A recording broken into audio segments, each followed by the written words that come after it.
He spent a day in jail at the invitation of the Dubuque County Sheriff.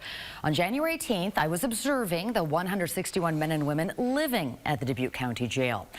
That was also the day a familiar face returned, Tyler Daisy. He's the man accused of killing his mom and her dog in the home they shared. Now, the jail staff's frustration was palpable when he walked in, that Daisy couldn't get the help he needed before, and now he was back on first-degree murder charges.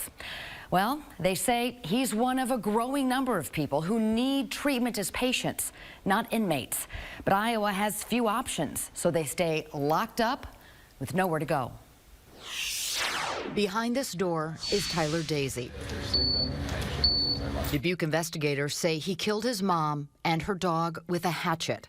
They found Daisy nude in their house, explaining to police his mom had been practicing witchcraft on him for years. His criminal past reveals a man who thought he was Jesus Christ and the devil.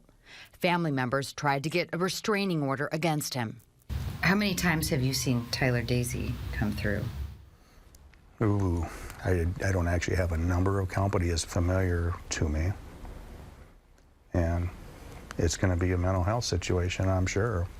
That's the only way I've known him is through mental health. The Dubuque County Jail has 187 beds, but its census numbers are 30% higher than about a year ago. Sheriff Joe Kennedy says the increase is because people who are seriously mentally ill aren't getting the care they need and ending up in jail getting sicker. Until you have a physical building or physical buildings to put these people in that can't function in society, all your policy means nothing, because all you're doing is contributing to the inmate population in this state, and that is not where these people belong.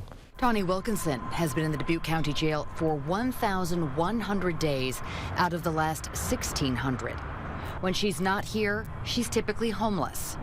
Criminal complaints detail her multiple arrests for disrupting truckers at the Q Casino with screams about aliens, or assaulting a stranger standing in line buying potato chips. We've had many cases before where they'll be back here in like a day.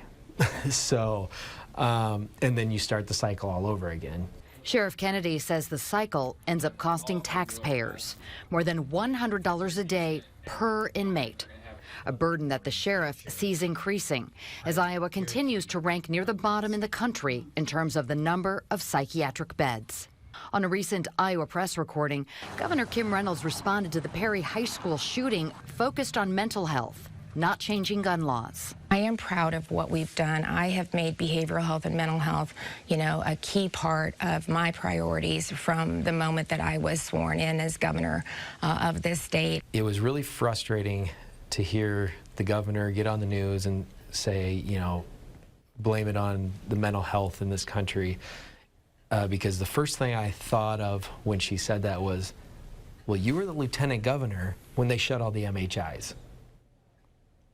So don't blame the mental health in this country when you contributed to the problem. The Branstad administration closed the state's mental health hospitals in Clarinda and Mount Pleasant in 2015. And since then, inpatient psychiatric units in Creston, Oskaloosa, Fort Dodge, Iowa Falls, and Keokuk have closed. Meanwhile, Tyler Daisy will be at the Dubuque County Jail on charges of first-degree murder and animal abuse, a place he's been many times before, but never on charges of this nature. It's just one of those people that we know. And when's the next time going to be? And what is it going to be? We reached out to the governor's office for a response, and spokesperson Colin Crompton wrote back in part saying people who require intensive services deserve to receive care in their communities over institutions of the past, a direction the federal government is encouraging. We will be bringing you more stories about the tension between criminal justice and mental illness in the coming weeks.